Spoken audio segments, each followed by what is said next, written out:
All of us know Facebook, Google, Microsoft, Apple. Those are global players and those are American global players. Now, there's a continent with twice as many people as North America. That's Europe.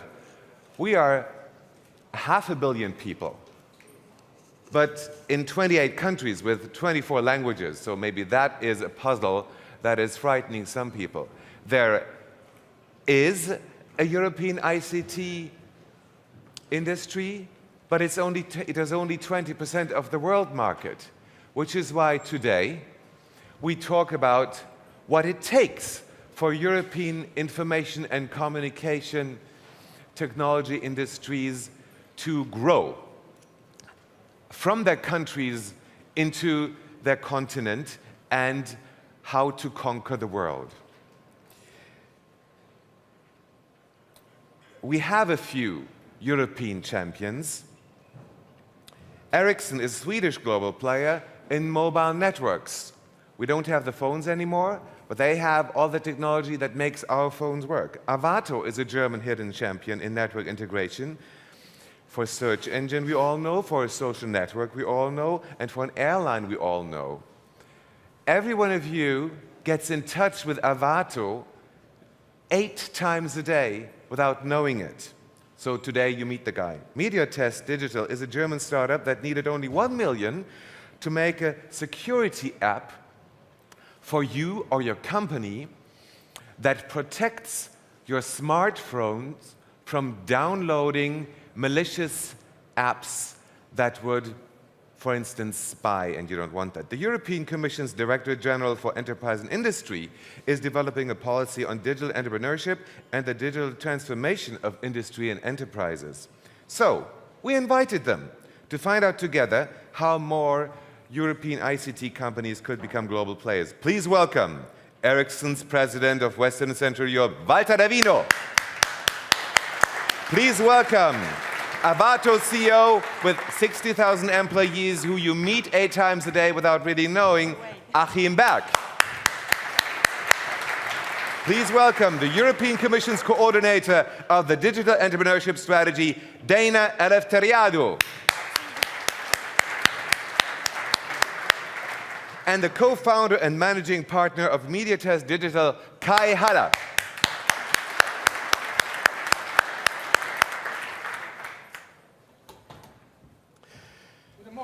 Guten Morgen. Good to have you here.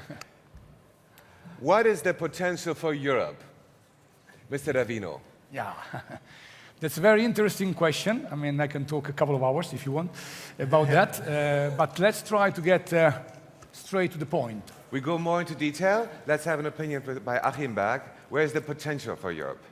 This is what I think a couple of weeks ago, we had the national summit, IT summit in Hamburg. And Tim Höttges was on stage. He said, we lost the first half like a soccer game, 3-0. We have nothing new. There's nothing which is coming. And this is a big risk for us, for all Europe, not only for Germany. Dana Eleftheriadou, where's our potential? There is a huge potential in Europe from digitization. You know, we, European Commission, but also together with the Member States, have to pass a strong political message and encourage you, businesses, enterprises, on the way to digital transformation. Thank you. Kai, what is your idea? How could Europe be better for a young entrepreneur like you? What future do you see for people like you and your friends who would start up? Before you answer, there's a little technical thing. Yes. You have a switch here. And, that's the reason why. And if you can try that, it may get a little higher. All right. Good. And very interesting. You'll be sitting a little higher. Thank you very much. That looks better, so you don't disappear behind your tables. Okay, yeah, thank you. First of all, I agree with my colleagues here on the table. But I think startups in Europe generally will have a very, very bright future. We have the people here. We have the framework here, the political framework. We just have to do it. We have to believe in ourselves. So Europe is strong in the classic manufacturing industry. The world drives our cars. The world buys machines to produce more. Will we always sit on that success? Or how is that success of the manufacturing industry in the future depending on ICT? Would you like to react? That's no question. You always live through innovation. Of course, we can. Best example is Kodak or other companies. They completely fail. You can fail so hardly and it's so fast if you don't innovate yourself or reinvent yourself all the time. This is for me no question. We have to do this. We need more innovative products. We need to go with these industries. Even if we have a strong industry, for example, car manufacturing. It's no question for me that we are very strong, especially in Germany here. So we talk Europe, but we are very strong there. But without this constant evolution, or sometimes revolution, we will fail. This is no question for me, and I think it's no question for anybody here on stage. Yeah. No, there is no question about that. The important formula is that we have to go out from the vicious circle of the efficiency and go into the circle of the growth. That is, again, from the short-term horizon to the long-term horizon. I mean, in the future, ICT will be the platform for all these manufacturers, as you have taught about that. I mean, automotive, we will be based upon ICT. I mean, we are experiencing some kind of good stuff with Volvo. I mean, it's not a chance, it's a Swedish company. But I mean, we are doing, connecting all the cars one each other already today. I mean, we are doing experience with the vessel that are managed by a central place, and they are just controlling all the ships around the world. We are doing a collaboration with Maersk in Denmark. There is an experience of power, how to control the power, how to control the electronic measures and electronic counters in your home, and how to control all the power, especially in a period of time when the power is becoming a very precious asset, if you know what I mean. So the merging between the manufacturing and the ICT is fundamental for the future. So from one end, from efficiency to growth. On the other hand, to try to expand in this direction. ICT platform for all the manufacturing. Dana Eleftheriadou, this is your field in the European Commission, right? The digitization of the classic industries. Describe your work. How do you try to support them? Right. First of all, I would like to underpin how important is the manufacturing industry for Europe, indeed. And this will be very much the agenda of the Digital Single Market Package that President Juncker and Vice President Ansip has announced for the first 6 months of 2015. Mr. D'Avino, you are a European company. Do you encounter those difficulties with the 28 countries, the 28 legislations, and the 24 languages? What would be your wish the European Commission could help companies like yours? Of course, we are present radically in Europe. We were born in Europe around 150 years ago. We are investing more than 60% of the research and development in Europe. So 5 billion, this is our $5 billion is our investment in research and development in all over the place. 60% of 5 billion, 3 billion is invested in Europe. Of course, we are dealing with different laws, different regulation, different spectrum. That's a fundamental problem that we have in Europe, the fragmentation. I mean, we as a Europe, we have thousands and thousands of history and culture that we shouldn't renegade. So that's the advantage in respect of the rest of the world, especially when it comes to US. But on the other way around, there is a fragmentation. What I feel more is the fragmentation from the spectrum viewpoint. We need an harmonization from the spectrum viewpoint. Spectrum is the oil of the 20th century, because without spectrum, we cannot go for example, here in Germany, there is this plan to go for 50 megabytes per second to all the population in 2018. That's the ambition of the government. But in order to go there, 50 megabytes in downloading for everybody in 2018, we need more spectrum. You have in Germany this undisputable occasion to free now the 700 megahertz in 11th of December. That will be a deliberation from the community in order to say, let's go for 700 megahertz. So giving the spectrum to the operators, industry is fundamental, because without spectrum, we cannot reach the mobile broadband, we cannot reach the transformation we were talking about. Mr. Berg, react. I have to pile on here. Of course! Yeah, yes, of course I have to. You have to do something. No, I don't have to do it. But it's the, by the way, I totally agree. It's a spectrum. The other ones, we have 200 telcos in Europe, and we have just a handful in the US. This is something we need to work on. And this is, I guess, I'm sure it's something is in your hands, I guess. This was prepared, this kind of answer. Of course. We are acting as twins. Well, I've got a very concrete example as a consumer. Visiting my friends in Switzerland for the weekend, the most expensive part was actually the phone bill a month afterwards, because whoever called me in Switzerland and talked on the phone was really expensive on my phone. Yeah. Well, now I've got a European flat rate. That makes things easier. But when I open my laptop in France or in Switzerland and I want to watch Amazon Prime or watch ever, they tell me I'm in the wrong country. Yeah. Hello? Yeah. Can't they? Do you think it's a commercial decision, or is that a field where European legislation could interfere and say, hello, if you're selling video streaming in Germany, why don't you offer it also in Basel? Yeah. It is in the agenda. This is called geo-blocking, so it is blocking different consumers or businesses according to their geographic location. We believe this should not be happening. The same about spectrum, as you mentioned, telecoms, single market for the telecoms. Full complete implementation of the single market for the telecoms is also in the agenda for the next 6 months. Let's have a quick poll in the audience. I'll ask you a question, and it's a yes or no question. That means that in the 20 seconds to come, you will have to lift your arm once. Okay?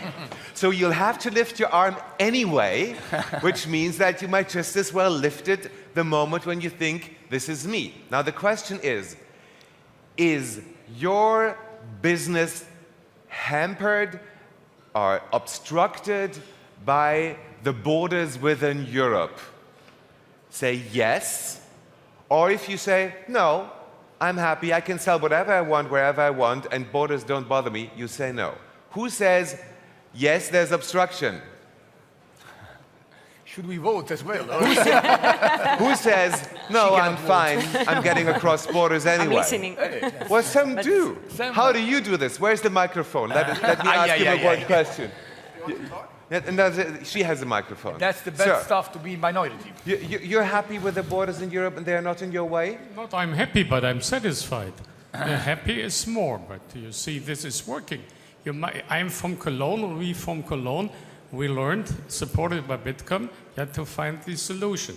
It could be better, but it's always complaining and saying I'm not satisfied. This is not a solution. In the Trendkongress, from my opinion, is proving that we are on the right way. Thank you.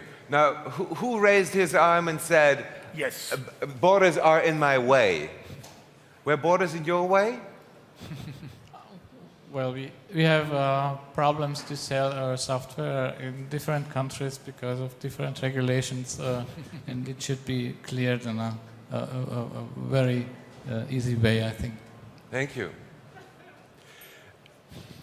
If you try a wild guess, how much more business, like how many percent more business and more domestic product would be possible if the majors' business frontiers were flattened? What's a wild guess? Do you dare a guess? Maybe they have done some estimation about that, so she can have It's not me personally, but we have done a guess. Smart answer. So the official numbers is 250 billion euros more growth would have been created in Europe if we achieve the digital single market. So 250 billion euros in the next 5 years. In the next 5 years. Okay. So 50 per year. 50 per year. Yeah. Yeah. Any questions to that subject right now? In the next half hour, we will talk about what it takes for startups to have better conditions. Before that, I would talk about, do we need more big industries or do we need more startups? How important are big industries that we already have on the national level or maybe on a multinational European level?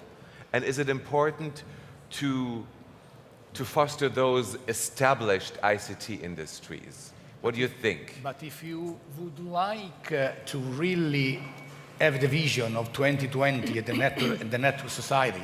We need both of them. You mentioned Google, Facebook, Airbnb, eBay, all those modern companies that are American. What is the last European company that you remember that was new at a time and even went to the stock market?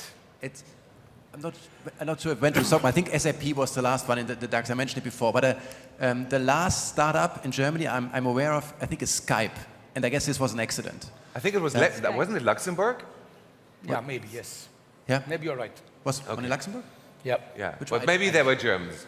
But it's a few ones. But the big one, I remember Skype, but this is 15, 20 years ago. It's owned by Microsoft now. This is the last big startup from Europe I'm aware of. Maybe you know more, or you know more. Because we are followers, we are not leader. Huh? Pardon? 101. 101. Yeah, 101. 1. Yeah, but still it's not easy to remember. It's 1&1. It's 1&1. Yeah. Who did essentially invent in the using of internet in a very early stage. They did survive the first gap, and now they are able to buy Rockwell shares, which is a good proof. Anyway, I wouldn't do it, but it's proving they are rich. Yeah. But it's not easy to remember the name of the company, as you said. Yeah, we are trying to it elaborate. It doesn't come up to mind. Yes. I found it interesting that you said that even the big old companies that are not old anymore, because they're of course rejuvenating themselves every few years, they need like oil, or the small companies that invent faster and are closer to a market. So big companies also need startups. Yes, and the other way around. And the other way around. And the other way around. Okay. So now we come to our startup culture. Let's have Kai tell us his experience. What does your thing do to my phone, and whom do you sell this to? I would like to start with a question to the audience, first of Go all. ahead. Who's sitting here who has also running a startup? How many young entrepreneurs are here? 1, 2, 3. Really raise your hand, otherwise we don't see 5. it. Don't be shy. And that's definitely too less. And that's what we are doing. We're securing these information on the mobile devices. How many people are you? At the moment, we are 30 people. And you set this all up with how much money? What was your first investment? Yeah, we built it up from scratch. Yes. We invested our own private money. After 18 months of pitching, we got a first investment. How much? Which was around 1 million euros. Okay, you set that up with 1 million only. Now you come to, and you already sell to companies your product. Companies are already using that. Yes, of course. Now you're at the stage where you would roll out and get bigger. Sure. How easy do you find it to collect the second bunch of money to get bigger and conquer the market, the second round? How much would you like? First of how much would I like? Well, I won't tell at the moment. I get to you right away because I see you want to react, but I hear someone talking in the first row. And that must be so exciting that I want to give them a mic and say, tell us. We had a short discussion about our business. Okay. Yeah. But we are only a German company from DATEV. It's a cooperative of the tax consultant profession, and it's only working in Germany. Okay, thank you. Mr. Berg, you wanted to react to this startup culture we have, and the challenges they face. You mentioned how to finance, how you get money. Quite hard to get money. I totally agree. You have examples for that. Just quickly add the examples. What is the music streaming software from Sweden? That is Spotify. Spotify. Where is so idea, Swedish. Money, California. First, I think some little money Europe, and then big money from California, of course. For the second round. Now, what was the other software where musicians can upload their work? That was SoundCloud. Also Swedish. Yeah. And the major investment? Of course, from the United States, yeah. And then there's another example from Hungary, I think it was. Yeah, that's who produced something that may replace. Does everybody know Prezi?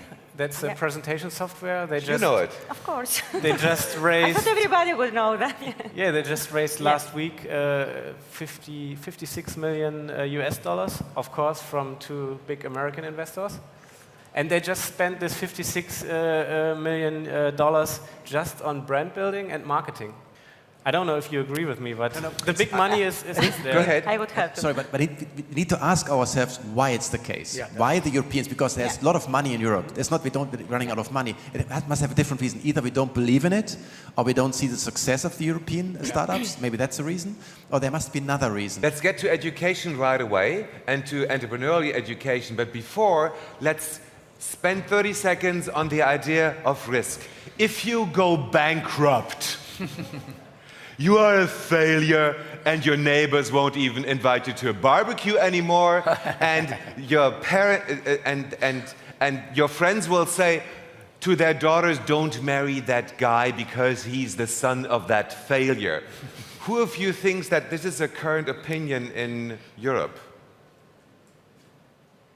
Okay. And who of you would think, well, if you go bankrupt, that means that you were quite daring. You were really taking a risk. So next time you try, you'll have more experience. Why don't you just go on? Who of you thinks that this was the major opinion in Europe? No one. One. Okay. We have hopes. Two. We have hope. Good. Maybe this is something we can change. But it depends even on the country you are talking about, because I'm living in UK, I can tell you. In UK, that this mentality is much more advanced than in the rest of Europe. Okay. I can tell you. In UK, you can go broke and get up again. I saw it in Italy. And in Italy as well. Now, we go back to education, but I was just thinking of, dare something new, have an idea, and tell everyone. It's something that happens with individuals who found a company, but it can also happen inside a company. Now, I wonder, what do you do inside your company, Arvato, who has 60,000 people who get in touch with me 8 times a day, and I didn't even know it? Strange company, interesting, but how do you get your people to come up with an idea and get something new and propose something? Because when I'm number 5 in the hierarchy or number 12, do I walk up to the boss and say, yeah, I got a great idea, we should do it this way, this way, this way? How great is the chance that someone is going to go to me like, it's not your business down there, go back to your desk? How do you do that in your company? I didn't ask you for the question, but I like this. What I did is, 6 weeks ago, I asked for an innovation and sponsoring program, and I asked everybody in the company, all the 66,000 people, if you have a great idea, bring it up on a one-pager. And what happened is, after 6 weeks, we got 101 different ideas, and we voted last week with the board, and we look at the best 11, and we voted for 5. We're going to invest 10 million. Just as a startup, which is quite new. Therefore, you can do, even at a large company, you can bring this innovation spirit into this company. And Go ahead. I think that's a great idea what you've done there in your company. I think we have the potentials in Europe there, yeah, but we have to find a better system to identify the potentials. It is very important to have other glasses to look at the reality, not only from our traditional ways of looking at. Recently, I happened to host an innovation award for Air Liquide. That's an old French industry. They do gas. And they had just what you did. They asked everyone to come up with ideas, and they had a ceremony on 4 continents connected by a satellite. Question to the audience. Who of you had something like an innovation award or an innovation promotion program inside your big company? Oh, some. Okay. A bunch of people. I mean, A bunch of people already. Good. So there's hope. Definitely. Yeah, there's always hope. Challenging all the time. That's the key words. Can you influence that, or is that something where you say, no, come on, it's that's business. Great. Business is for business, and we can't be responsible for everything with our... No, we do care about that as well. This is exactly the role we see the large enterprises playing in opening up the so-called innovation clubs. They don't have the money to spend in the growth, yeah. Achim Berg would like to react. I think we need to ask ourselves why we don't get the money. Can I ask the question here? Go. Whoever wrote a program or wrote some code in this room here? Oh. A lot of them. A lot. Wow, yeah. That makes my question, and then I have other different... Who of I your thought I expected 1 or 2. Was another one. There's another one, come on. Sorry. That's not fair here. Who has children who learn to program? Okay, that's better. That's better. Thank you. So you can come back to the Okay, we original. come back to my Yeah, and you're doing a project with Ranga Yogeshwar. Yeah, it's, of course, he is, Ranga and the team, he's pushing, he's thinking how we can make our students to learn how to program, how to learn a program language. Achim, I agree with the programming, but programming is for me not the problem. I am an advisor of a lot of startups, what they need. And this is based in German education, is learning to do business. Thank you. Reaction? No.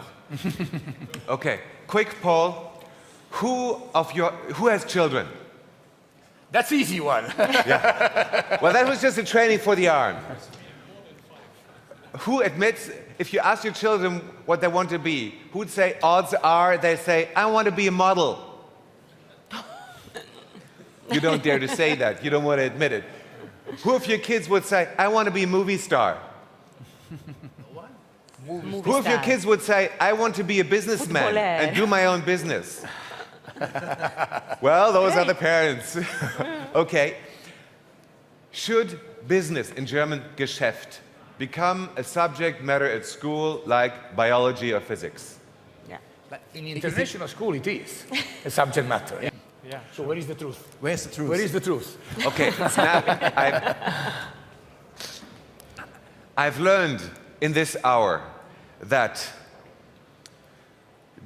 more companies would grow in Europe if people were more daring, tried more risks, and were less ashamed when they go bankrupt. There'd be more business if European regulations could be flattened. There'd be more business if creating a business was an idea in the family talk and at school. We need a technical background, I learned. We need more spectrum, I learned, so that all the mobile phones will work. This is what I spontaneously recall from the last hour we've been talking. Now, I would like every one of you to give us a final 1 minute of what does it take? What can every one of us do? Maybe talk to your teachers or whomever to create an environment where more European ICT companies grow. Your final minute. Who wants to go first? The elevator pitch. You should start. I mean, Euro pitch. All right, European I take pitch. it. Okay. You can do a combination, you should do a combination of lots of things. You need a harmonized regulatory framework for which we are going to work in the next 6 months, as I said, at European level to create the single market for digital businesses and services in Europe. Thank you. Thank you. Kai. Okay, perhaps I start with my traveling to Berlin yesterday evening. You've got the audience, Valter D'Avino and then Achim Berg. Yes. A minute. Right, I mean, continuing on the analogy of the soccer. Achim Berg. First of all, I asked myself, how would I invest as a large company or a private investor? Thank you. Thank you very much, Achim Berg, Dana Eleftheriadou, Valter D'Avino, Kai Heller. It's been a very interesting talk.